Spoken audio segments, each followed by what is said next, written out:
আজকে এমন একটি নাস্তা বানিয়েছি যেটা ব্রেকফাস্টে বাচ্চাদের টিফিনে সাদা ভাত পোলাওয়ের সাথে ইজিলি সার্ভ করা যাবে আর খুবই মজাদার হেলদি একটা খাবার। চাইলে কিন্তু এটা রাতের ডিনারেও খেতে পারবেন, আবার নাস্তা হিসাবেও খেতে পারবেন। মানে কি হিসাবে খাওয়া যাবে না, এটা সব কিছুর সাথে সবভাবেই খাওয়া যাবে এমন একটি নাস্তা। রেসিপি বানাতে বানাতে আমি যে এমন একটা ইউনিক নাস্তা বানিয়ে ফেলবো এটা আমি নিজেও কল্পনা করিনি। আর এই নাস্তাটা বানাতে আমি এখানে 4টা ডিম নিয়েছি। 4টা ডিম থেকে আমি ডিমের সাদা অংশ আর কুসুম আলাদা করে নেব।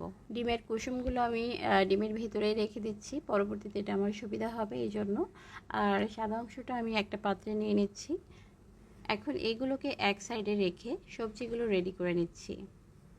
আগে থেকে আমি 3 ধরনের সবজি নিয়ে নিয়েছি, আর এখানে বাঁধাকপি কুচি করে নিয়েছি, আর গ্রেটারে গাজর কুচি করে নিয়েছিলাম, আর আলু, ধনিয়া পাতা, পেঁয়াজ আর কাঁচামরিচ কুচি করে এখানে দিয়ে দিয়েছি পরিমাণ মতো করে। এখন দিয়ে দিব লবণ আর জিরা। জিরার পরিবর্তে আপনারা এখানে গোলমরিচের গুঁড়াটাও ব্যবহার করতে পারেন।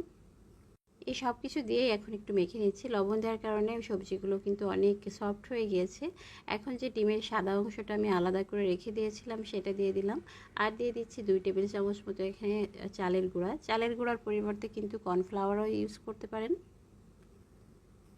যার হাতের কাছে যা আছে সেটা দিয়েই কিন্তু বানিয়ে নিতে পারবেন। তো সব কিছু এখন রেডি হয়ে গিয়েছে, এখন চলে যাব চুলায়। আর চুলার উপরে এখন আমি ফ্রাই প্যানটা বসিয়ে দিয়ে তার ভিতরে দিয়ে দিচ্ছি একটু তেল। তেলটা এখন দিচ্ছি এবং পরবর্তী সময় কিন্তু আরও 1-2 বার আমার দিতে হবে।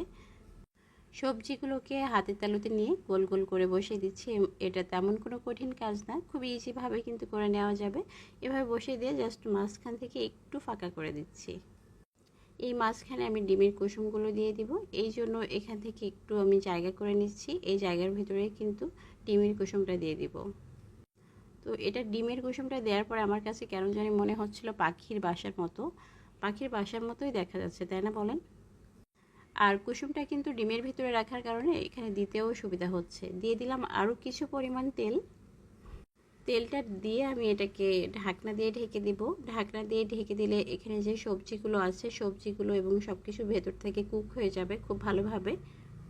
2-3 মিনিট মতো এটা ঢাকনা দিয়ে ঢেকে দিয়ে তারপরে আমি এটাকে এপিট ওপিট করে ভেজে নিব। আপনাদের কাছে যদি বাড়তি আরেকটু তেল লাগে সেক্ষেত্রে আরেকটু তেল দিয়ে দিবেন। তেল কিন্তু আমি টোটাল 3 বার ব্যবহার করেছি, তবে লাস্টে যখন দিয়েছিলাম তখন আমার স্কিপ হয়ে গেছে, সেটা আর ক্যামেরায় আসেনি। আর এটাকে ঢাকনা দিয়ে ঢেকে ঢেকে ভাজার কারণে কিন্তু তেলটা একটু কমই লাগবে এবং ভেতর থেকে সব কিছুই সিদ্ধ হয়ে যাবে। তো আমাদের নাস্তা কিন্তু একদমই রেডি হয়ে গিয়েছে। আর হ্যাঁ, আমি কিন্তু রান্নাটা একদম মিডিয়াম আঁচেই রান্না করেছি, খুব বেশি হাই হিটেও না বা লো হিটেও না। তো মিডিয়াম আঁচে রেখেই কিন্তু এটাকে ভেজে নিতে হবে। এই ছিল আমার আজকে সহজ এবং হেলদি নাস্তার রেসিপি। আজকে নাস্তার রেসিপিটা কেমন লেগেছে সেটা কিন্তু অবশ্যই কমেন্ট করে জানাতে ভুলবেন না। আর এটা কিন্তু আপনারা সব রকমভাবেই খেতে পারবেন।